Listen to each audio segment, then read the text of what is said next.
So the second activity is called Object Story Exchange, and this is a really good introductory activity. And when I say introductory, I mean if you haven't used object-based methods before, or you're working with a group where they haven't been used before.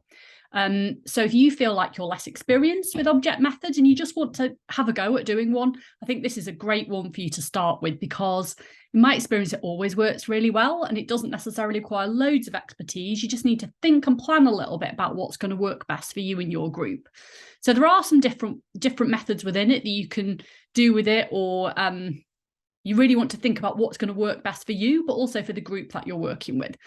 So the purpose of this really is just to get people thinking and reflecting and really starting to understand actually objects can tell us quite a lot about ourselves and can tell us quite a lot about each other.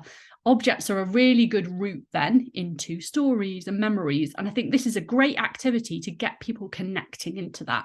It's also a really good chance to connect with each other, so people can share experiences with each other. The idea that we're really introducing people to this basic idea that you can use objects to get good stories.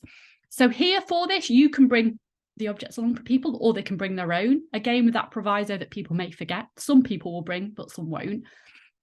And as I said, this is a chance for people to be reflexive.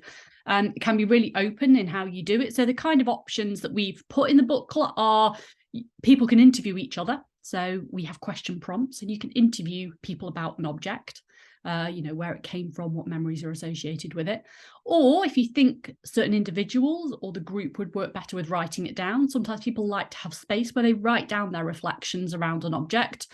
Or alternatively, if you're running it maybe as with a more experienced group, you can get volunteers from your group to write down answers for other people. And that sometimes is a really good way of empowering people to feel like they know how to do the methods themselves.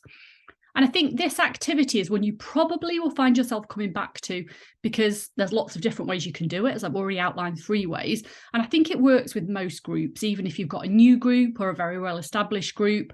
And I think it's also for you a really good foundation for you to start to establish confidence in doing object-based methods, and then starting to think maybe about doing some of the more complex or experimental ones. But I think this is a really good kind of first one for you to sort of get into.